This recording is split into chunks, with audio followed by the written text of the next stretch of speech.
Hey, what's going on, everyone? We are back with another episode. It is me, myself, and I, Sig, as we are here just kind of by ourselves, and Rahgel doesn't even know this is being recorded. Surprise, Rahgel, if you're watching this. So here's kind of the deal: is I was sent an article about some true crime documentaries or true crime cold cases that have been solved recently, and I was told I should read these, as one of them does take place in the Kansas City area, which just so happens to be, Kansas and Missouri side of the nation. So I figured, yeah, why not? Let's check these out. I remember hearing about the Kansas City one growing up, so figure let's check it out and see what's going on. So all three cases, this comes from an article dated back on November 30th of 2023, so the end of the year. I figured this would be a perfect time to kind of kick it off, type of thing. So without further ado, let's get into today's episode as we discuss three cold cases that were solved simply by DNA. And these were deemed high profile murder cases. So yeah, with that said, trigger warning right up ahead. There is talk of course, murder. There's talk about some sexual assault, some rape, and just other not so great concepts by any means. So just kind of be aware if you don't like listening to that type of stuff. I highly recommend you maybe just skipping this episode for now, and coming back to the one after this, or watching the one right before. But without further ado, let's get into today's episode. Two Guys, One Gamepad, True Crime Edition. Three high profile cold cases that were recently solved. So let's jump right into it. All these cases were solved by DNA technology. All right, so let's go over this first one. All right, where are you at? The murder of Fawn Cox. All right, I think this is the Kansas City one. So this takes place at in the Kansas City area. Yep. Sorry if I sound really congested. I apologize. I am really congested. The murder of Fawn Cox. On July 26, 1989, Fawn Cox, 16 years old, was raped, strangled, and ultimately murdered in her own bedroom. Her alarm had gone off and she did not turn it off, so her mother and little sister went into her room and found her lying there dead. I went over there to shake her, "Come on, get up," but she had already been gone for a while, Fawn Cox's sister, Felicia Cox, said. Fawn was a junior at Northeast High School and had been working at her job as a cashier at Worlds of Fun, a Kansas City amusement park, until 11 p.m. the evening before. She went straight to bed when she got home from work. Her family says they did not hear anything the night because the air conditioners were on. However, Felicia does remember the family dog acting agitated that evening, which they attributed to the dog being pregnant. To pick that home and that window to come in and leave undetected makes sense that the subject knew Fawn, says the Kansas City Police Department Sergeant Ben Caldwell, who told KCTV. Caldwell believes the attacker snuck in through the window that led to the second floor where Fawn's bedroom was. The pain of living with Fawn's unsolved murder has been devastating her family. Awful. There's no other word to explain it. No closure. Someone out there is living a normal life that she never got to, and I think about it every day, says her sister, Felicia Cox. In 2000, the family offered a $3,000 reward in hopes that it would lead to a discovery of Fawn's killer. Money does a lot on the street, said Fawn's mother, Beverly Cox. That's what we're hoping and praying for anyways. Fawn's family fought for years to get advanced DNA techniques used on the case. They held fundraisers and even offered to pay for it themselves, as the Kansas City police could not afford it. Ultimately, the FBI paid for the testing. Within a matter of weeks of utilizing advanced DNA technology, the family finally received the answer that has eluded them for so long. But it was not what they were expecting. According to the Kansas City Police Department press release, in the summer of 2020, Operation Legend came to Kansas City, pumping federal resources into the department and enabling them to pursue advanced DNA technology. This allowed law enforcement to compare the profile of unknown suspect DNAs to other national database and build a family tree of that person, narrowing the search to a small pool of suspects. With the use of genealogy DNA testing, it was discovered that the killer was Donald Cox Jr. He was Fawn's cousin, who was about 5 years older than her. Ultimately, justice could not be truly served as he died in 2006 of a suspicious death that was determined to have been a result of foul play. Investigators that had worked on his death investigation had retained a blood sample from their investigation. Crime lab staff extracted the DNA from that blood sample and compared it to the DNA profile from bodily fluids discovered at Fawn's bedroom in 1989. It was a pure match. The family has learned that answers are a mixed blessing. There's a relief of closure. The answers aren't always what we were asking for, but we have closure, says her sister, Felicia. Yo, like, what the fuck? Just, what? The ever-loving hell. Like, I vaguely remember hearing about this death and being on the news. Again, 89, I wasn't even in Kansas yet. I wasn't even born yet. I'm born in 90. I didn't even come to Kansas till like 95, 96. But anyways, I remember hearing about this on a cold case, unsolved case type thing, especially throughout like my middle school years when we had to do research papers. And I was very fascinated with true crime, mostly serial killers and unsolved cases, and also like mythology. Just kind of throw that wonky ass shit in there because that's what my research papers seem to have always been about. Was one of those three subjects: serial killers, unsolved crimes, or mythology. It was just, a fucking weird kid. But I remember reading about that and being baffled that it happened in what we would call our backyard because it was in Kansas City. So, yeah. So that got solved, and that was her cousin. Fucking weirdo. Jesus. All right. Let's move on to another one. All right. All right, let's talk about the murder of Jody Loomis. I didn't know anything about this one. Around 5:30 p.m. on August 23rd, 1972, a couple drove up a dark dirt track off Penny Creek Road in, oh my God, I'm not going to pronounce this word right, Snohomish County, Washington. That's the city.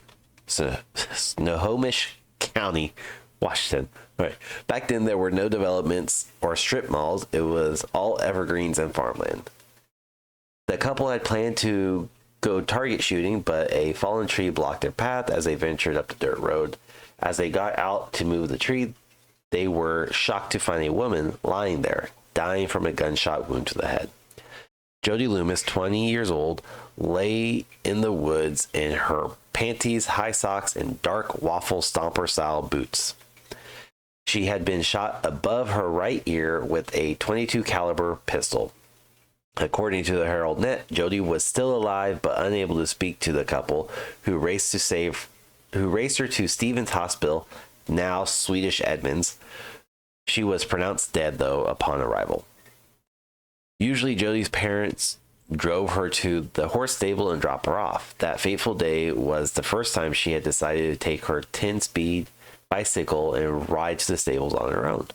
The dirt road off Penny Creek is midway to the stable. Her murder remained unsolved for decades, haunting both her family and the investigators themselves. Over the course of many years, investigators tenaciously pursued the investigation, even passing out playing cards in jails, hoping someone would come forward with information. The investigation slowly became a cold case, but the investigators and the Loomis family, there was still a glimmer of hope. That wasn't properly read. DNA was found at the crime scene on Jodi's body and the heel of her boot. The evidence was preserved for nearly 50 years and submitted for genetic genealogy identification, which linked it to a family member of 78-year-old Terrence Miller. Police had narrowed their search. Wait, 78 now? So 28 back then. Okay, cool. In 2019, Snohomish County Sheriff Department arrested Terrence Miller and charged him with first-degree murder. Miller was living in Edmonds, Washington, only 17 minutes away from where Jodi was murdered over 4 decades earlier. His DNA was collected from discarded coffee cups and ultimately matched to the semen collected from Jodi's boots. Ew. According to Seattle Times, Miller had been accused of sex crimes at least 5 times since the 60s. Now look, this is where they just failed. Accused. Oh, fuck. Anyways, after more than 46 years of searching for her killer, we finally have some answers for Jodi's family. Snohomish County Sheriff Ty Trenary said in a statement, "Thanks to the relentless persistence of our cold case team and our new DNA technology, we are one step closer to justice for Jodi." However, just hours before Miller would be convicted by a jury, he killed himself. Well, yeah. I mean, he probably would have died in jail. I'm just saying, these two stories so far. One was a cousin, the other one just said it was a family member. Yeah. So how were they connected with family? That's so fucking weird. You can't trust anybody, not even your own family. They do some terrible shit to you. Goddamn. All right. Well, onwards, upwards to the third one. Let's just get after it. The murder of Carla Jane Walker. Carla Jane Walker, 17 at the time, was a beautiful cheerleader and student who was abducted out of the passenger seat of her boyfriend's car at a bowling alley in South Fort Worth, Texas, on February 16th, 1974. Several days later, her body was discovered in a drainage culvert at Benbrook Lake, just west of the city. Her clothes were ripped and she had been beaten, raped, tortured, and strangled to death. Rodney McCoy was a quarterback on the Western Hills high school football team. He and Carla had attended a Valentine's week dance and stopped by the bowling alley to see friends before planning to go home. Rodney was in the driver's seat when Carla was kidnapped. At the time, McCoy told the police the man pointed a gun at him and threatened to kill him, then knocked him unconscious by hitting him in the head and face. Rodney said he woke up later to find Carla was gone. She was such a sweet girl. I remember we were in the front seat of the car. Her back was against the passenger side door. She was falling out, so I went to grab her, and he started beating me over the head with a pistol, said Rodney. The last thing Rodney remembers is Carla yelling, "Rodney, go get my dad." An autopsy of Carla's body revealed she had been injected with morphine, leaving many questions about what happened to Carla during the 3 days between her disappearance and her body, or when her body was found. Decades passed with no answers. Jesus, fucking morphine. Several men were questioned in Carla's murder. One man was Glenn Samuel McCurley, who investigators spoke to less than 2 months after Carla's murder in 1974. A gun magazine had been found in the parking lot of the bowling alley where Carla was abducted, and police were able to tie it to McCurley. However, McCurley was released. He told the investigators his gun had been stolen and there was nothing else to tie him to the murder. Sure. Flash forward 4.5 decades to September 10th, 2020. Investigators returned to McCurley's home where he invited them in to talk to him and his wife. He repeated the same story he told detectives back in 1974. He said he did not kill anyone and he never knew Carla Walker. Investigators asked him for a DNA sample, which he agreed and signed a consent form. Police took 2 swabs and sent them off for analysis. It was sent to Orthram, a lab that specializes in advanced testing of small amounts of DNA and developing a full DNA profile of perpetrators. 6 days later, police were notified the swabs matched the DNA found on Carla's bra. A warrant was obtained and McCurley was arrested on the charge of capital murder. The word that comes across my brain was, finally, after 46 years, 5 months, 3 days, we have a name, a face, and we're working towards a complete resolution, says Jim Walker, Carla's younger brother. This is a resolution that had been prayed for by many for years now.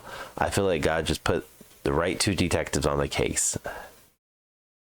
In a twist, Jim also wanted McCurley's family to know they were in his prayers and it's not their fault.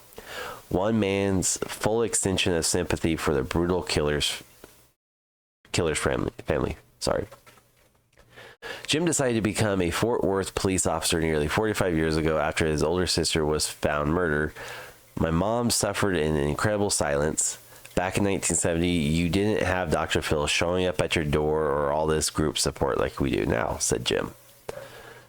His parents both passed away without ever knowing McCurley was arrested, without experiencing justice, but Jim is there to see it through for his mother, to whom he made a pledge.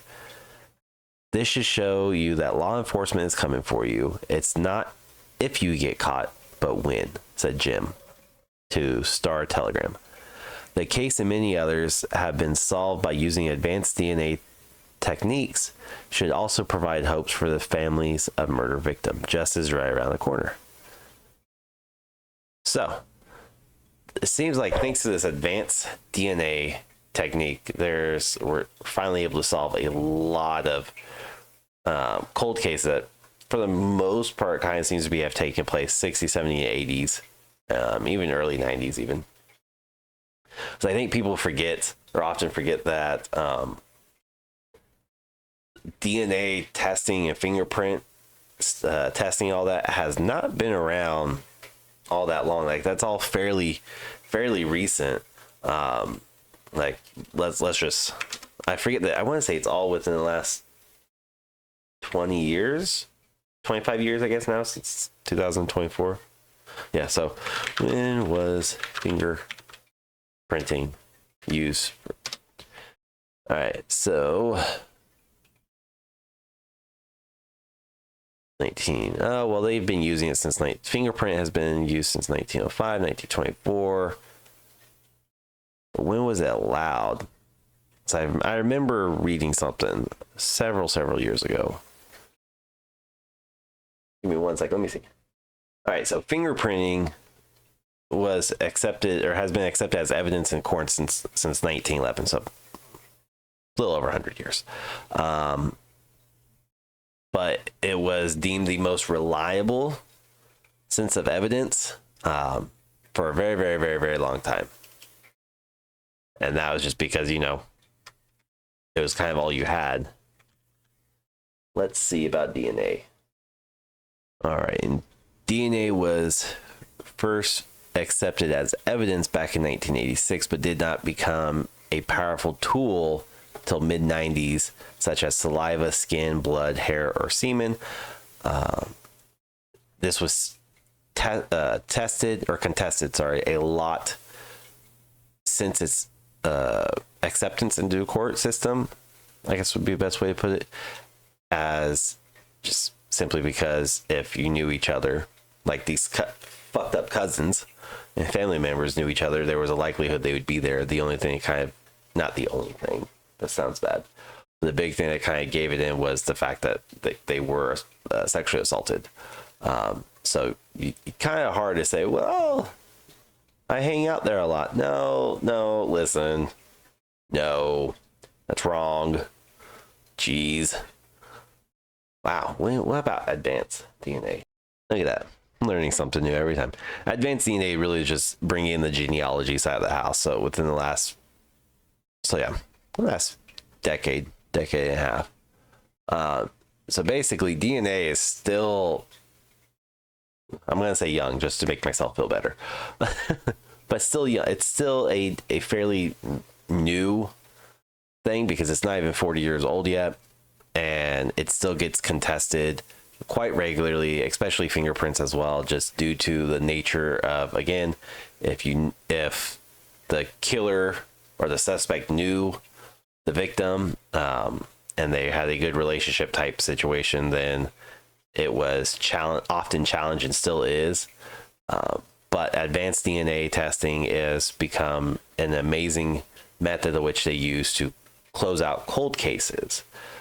So, I mean, that's awesome. I'm just kind of curious now because now we're down this fucking rabbit hole. Let's just go down this rabbit hole. All right, so if we just go down a freaking quick rabbit hole, we're going to be wrapping this up in a bit. But the biggest cold case, so to speak, or true crime case that was solved using advanced DNA in the recent 10 years has been the conviction of the Golden State Killer, who was active through 1974 to 1986. Shut up, all you young people. Yes, it's not that long ago, but it was. But we saw the conviction of Joseph James DeAngelo, who was arrested and charged with 13 counts of murder back in 2018, linked to multiple unsolved cold cases that dated back as far as 1974. They found him. Investigators used public genealogy database, matching the efforts with data obtained from the victim's relatives, leading them closer and closer until they found DeAngelo himself by using his discarded items, such as razors and napkins, to obtain his DNA, which connected him to 13 murders, 51 sexual assaults, and 120 burglaries. The HBO limited series I'll Be Gone in the Dark, released shortly before DeAngelo's arrest in 2018, featured the case of the Golden State Killer as told through interviews with the victim, family members, and investigators, providing an in-depth look at how this unsolved case was eventually solved. 2020, The Guardians reported DeAngelo was sentenced to life in prison without the possibility of parole. That was a big profile case. I remember reading and doing several research papers about the Golden State Killer, and the fact that they could not figure out who he was or anything. The fact that he was caught by genealogy, because I think this was the first case, at least I remember hearing about genealogy being brought in to help find killers. You didn't hear too much about it. Not really sure why. Again, I get sent weird shit like this all the time by friends and acquaintances. So yeah, it's weird. But that's probably the biggest profiled case that I remember going, oh shit, they can actually do that now. But with that said, I could be wrong, so grain of salt type situation. When the Golden State Killer was caught, this led to a lot of best way to put it without getting into the spectrum of which we don't talk about. It led to a lot of situation of people being very concerned about genealogy programs, sites, businesses like Ancestries and 23andMe, just kind of giving this information out freely to the cops and to people who want to buy that type of data. And I just remember that simply because of shit that was said in my own personal family at the time, or extended family, I guess now, but my family, whatever, my side of the house. But I remember it being a big deal, and still is, how people are, you should be scared. it's cool. Like genealogy is really cool. Like I have my family history. I know a lot about my family history. I know our beginning, why we're named how we are, where we came from, and a lot. So I think it's cool. I think everybody should do 23andMe or Ancestry or whatever and find something out, especially as like health. And we're not sponsored by them. Unless you're listening, then, you know, hey, sponsor us. But you find out a lot of cool things, like a lot of potential medical issues you may or may not have, or you're prone to due to just genetic makeup. So definitely recommend it. And of course, you know, there's also maybe you're linked to a murder, so maybe you don't want to take it. I don't know. Moral of the story: genealogy for the win. Fucking cousins and family members, weird, like more likely to kill you. I mean, I guess that is a statistic, is it, that you're more likely to be taken out by someone you know and someone who knows you rather than just a complete stranger. I wonder, what is the real statistics? All right, well, I think I'm going to have to retract that statement, because there's a lot of articles out here that's kind of jumping around and saying the modern day stranger homicide or being murdered by somebody that you don't know is extremely rare. However, in the same, from the Office of Justice Program, a U.S. Department of Justice, and this article was written back in 87 or 1987, so, you know, fucking, I don't know, not that great, I guess, because it's over 30 years old now. It's actually 40 years old. But anyways, it states that 46% of violent crimes were committed by total strangers. However, then it goes on down to break, quote, the remaining, which doesn't add up to 54%, but it says the remaining 11% was committed by those who know the victim by only sight, meaning somebody was watching you and they knew you only by the sight. 13% was committed by friends or coworkers, and then 8% was committed by relatives themselves. However, if you crunch those numbers really quick, that's 32. Like we're still missing, we're still missing 22%. So this is not a great report, Office of Justice Program by the U.S. Department of Justice, just saying. But there's psychology reports and everything that says only 13% of homicides are actually random / by strangers. There's others that say, like, they compare it by the genders, where it's by comparison 6% of men that were murdered in 2022, 6% of men that were murdered were killed by their partners, their significant others. Ooh. All right. Yeah, that's not great. So, it says we're down a friggin' rabbit hole, y'all. This is what we get into all the time. Recent document from 2022 talking about the year 2021 say that of roughly 5,000 female victims of murder or non-negligent. Oh, I'm butchering that. You fucking make fun of me. Anyways, women that were killed, 34% were often murked by their intimate partner, whereas comparison, only 6% of males that were murked that year were by intimate partners. However, it's not, like, you take that at face value, yes. Here's the numbers, so I'll read it verbatim.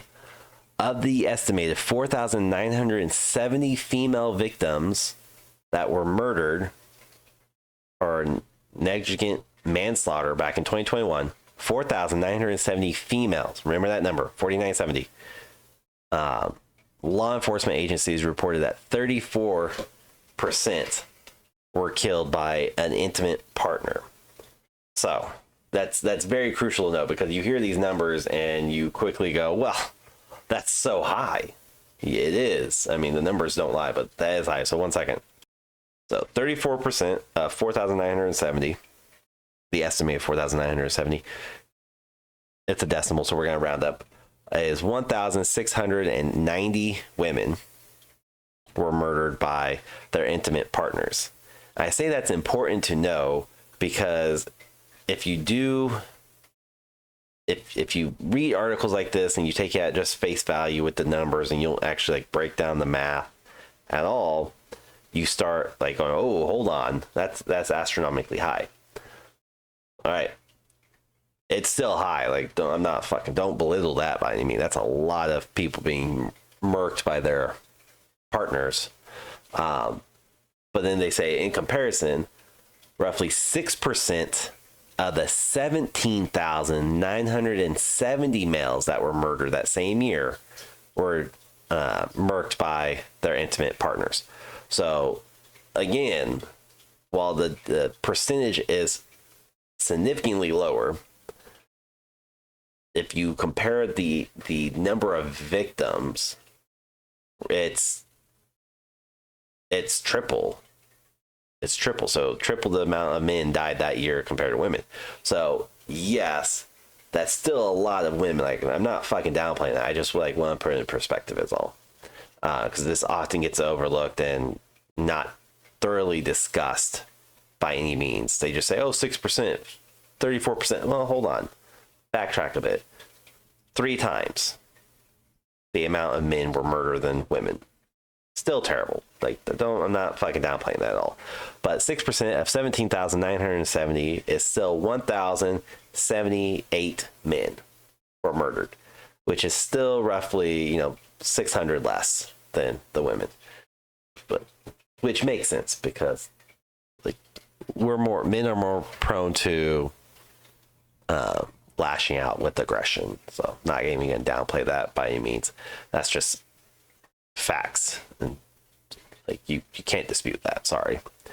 But then it says over 76% of female murderers and 50% of male murderers were perpetrated by someone who knew the victim.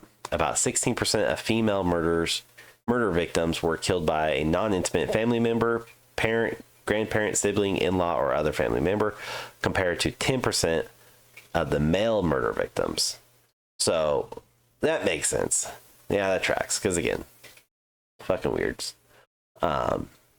But see, if you look at that statistic, that's astronomically higher than what the Department of Justice was reporting. Granted, their report hasn't been updated since '87, so fucking that's trash. But then if you look on a little bit further, and this article I'm reading is by the Bureau of Justice Statistics. So I love their website. bjs.ojp.gov. So you can find all these statistics there. But then it goes on to say a larger percentage of males were murdered by a stranger than females. So roughly 21% of men that were murdered by complete strangers, whilst females, it's only 12%. Again, these are still like freaking ridiculously high numbers, regardless of how you look at it. So that makes it for 1 out of every 3 male murder victims and 1 out of every 5 female murder victims, the relationship between the victims and their offenders was unknown. What? Does that mean they're unsolved, or they just don't know the connection? Because that still sounds like random or stranger. It could be wrong. So kind of just back up their methodology and their data, because they do have a subsection about this. The National Incident-Based Reporting System is a data collection system designed and maintained by the FBI that compiles data on all crimes recorded by participating state and local law enforcement agencies. NIBRS captures extensive information on each incident known to law enforcement. The NIBRS data collects detailed information on 52 different offenses that occur within a crime incident, and collects arrest-only information on additional 10 offenses. In 2021, national estimates of crime were based on data received from about 11,790 of the 18,800 law enforcement agencies in the United States, representing approximately 65% of the U.S. population. So that's where their statistics are coming from. Don't come at me. It's all backed up by FBI database. So it is what it is. But that goes on to kind of like piggyback off of why 2 of the 3 murders that the true crimes that were solved, that I talked at the top of the hour, were females who were murdered by people they knew, because they do have a higher number. I mean, it's 20% more. The third case, Jody, how did she die? Or not, that wasn't Jody, was it? Was it Jody? Carla, that's who it was. Carla Walker.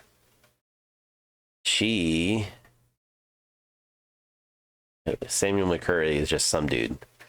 Yeah. So he's just some guy. I mean, this you take those 3 cases I talked at the top of the hour, 2/3, 66.6%, were murked out by family members, whether cousin or just family members in general. And the other 3% was total random, which matches the statistics that's even today. Those murders all took place 70s and 80s. Yeah, 70s and 80s. So really late 80s on one of them. So statistics don't lie, guys, but that's ridiculous. But also look at the full picture, though, when you guys do these type of research. Don't look at just the percentage. Actually look at the numbers, break it down type thing. Because, again, in 2021, 17,970 men were murdered in comparison to 13,000 less. 4,970 females were killed. So when the percentage does get high, that is a astronomical amount in comparison. But when you break down the number, you see it's close. It's just a lot of guys die. And I think men statistically are more likely to die by murder too, is what they said. Could be wrong. I may have misread that. Anyways, we're done with this rabbit hole, because I could keep going. I'm not going to keep you guys here with this rabbit hole snooze fest, not snooze fest, but this rabbit hole show, because I could go on for hours. So, but without further ado, my name is Sig. Make sure you go check out Two Guys One Gamepad on all social media platforms. We are posting up, or trying to post up everywhere. And I use the term trying very, very intently, because as stated in a recent post, we will always post when we can. We'll always upload episodes when we can, whether it's a solo episode like this one, or a dual episode with both of us, or one of us with the guest. We'll always have an episode as much as possible. However, our family life comes first. So if an episode doesn't come out, it's likely because one of us got sick, one of us had family troubles, family issues, whatever, and that all takes precedence over anything we do. So just kind of heads up there, which you can see on, again, our social media, where we posted our roadmap. If you haven't seen the roadmap for 2024, which is season 3, some key items to take away is we do have a Discord community that is up and running right now. You're welcome to join. The links are all listed down in the description as you're listening to this. And we do post audio podcasts everywhere on all major platforms, including, iTunes, Amazon, Google, Samsung, Spotify, Pandora, and even the platform you're listening on, unless I already listed it. And a lot of minor ones. And then over on Facebook and YouTube as well. All at Two Guys One Gamepad. However, if you like video editions and you want to see my pearly face, like some of you are right now, you can actually watch the video edition of this episode and every episode from season 3 over at patreon.com/Two Guys One Gamepad podcast. Again, links are all listed down below. So just click that more info down there and click the link. Patreon is $3 a month, but you do get access to a lot of amazing features that is ever growing. That did just go live January 1st, 2024. So it's all still coming together. So if you look over there, you're like, man, there's only like 1 or 2 things posted up there. Yes, we just started it. Video editions come out Wednesday and Friday because audios come out Tuesdays and Thursdays. We do have special episodes the Friday before every WWE Premier Live event. We do try to cover other professional wrestling. However, as it stood until recently, myself, Sig, I watch other wrestling companies like New Japan, AEW, NWA, TNA, WWE. Whereas Rahgel watches WWE. He kind of watches AEW from here to there, but he watches mostly matches on like YouTube and wherever it's been seen, because they don't have a library or a live stream connection like WWE does, where you can watch a lot of their Raw and SmackDown on Hulu next day or within 2 days. So WWE does get covered a lot. And we often bring in Rahgel's really good friend, Lane, amazing dude. So end of January we'll have a Royal Rumble prediction, so stay tuned for that. And then that again, that's every Friday before a Premier Live event. And then on top of that, again, Patreon has the exclusivity rights to all of our media, or all of our podcast videos. So whether it is episode 1 or episode 100, whenever we get to that, it's really hard to say. But yeah, Patreon has exclusivity on all video episodes, but you get a lot of content, or you will be getting a lot of content from Patreon that we're not going to have anywhere else for the time being. So you're going to get video podcast episodes every Wednesday and Friday. You're going to get behind the scenes, unaired segments, monthly perks, access to the restricted section of Discord, and many, many more. Unaired segments could literally be basically what Rahgel and I record between the two of us before we go live, or before we do an episode. So it could be like a 5-minute episode. It could be a 45-minute episode. It could be an episode we literally just decided we're not going to air. It's hard to say. Behind the scenes is like, we haven't really figured that one out, but that's probably going to be a lot of those, like, let's discuss post recording. So after we've done both of our recordings for that night, or the big recording for the night, just they're bullshitting with each other and talking about random stuff in live. A little bit more behind the scenes. The other big thing we will be trying to do, and this is kind of the newest one for us. I mean, it's all new, but this is probably going to be the more difficult one, is our weekly live stream on Two Guys One Gamepad over on Twitch, Kick, YouTube, and Facebook, where we're just kind of going to be going on. Rahgel is going to do some watch parties, which is exclusive to Twitch only. You do have to have Amazon Prime, so kind of just be aware of that. And he's going to do movie reviews that way, and TV show reviews.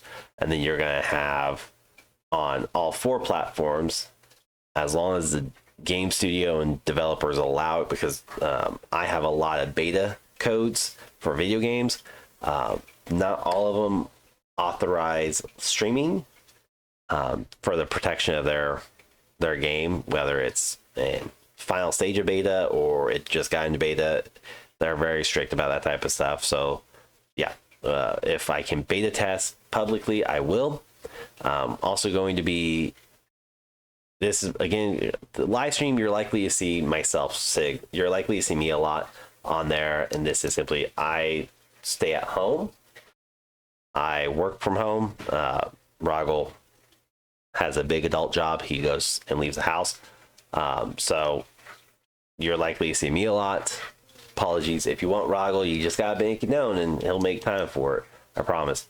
And then once a month, we are trying to do a live stream episode as well, meaning that the audio you're hearing right now and the video you're watching on Patreon, it will be the one time that it is released as a live stream. However, live streams are not stored on our channels. So if you miss a live stream, that's that. It's like you just have to wait for it to be converted to an audio episode if it does.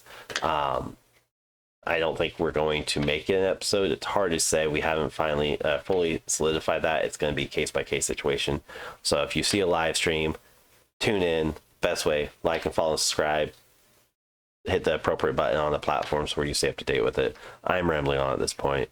But there's a lot more to stay coming from us. So please stay tuned. Hit the like, follow, and subscribe button, of course. And comment, rate, review. Whether you hate this episode, love this episode, think it's immaculate, think it's complete hogwash trash in a hot Arizona desert, let me know.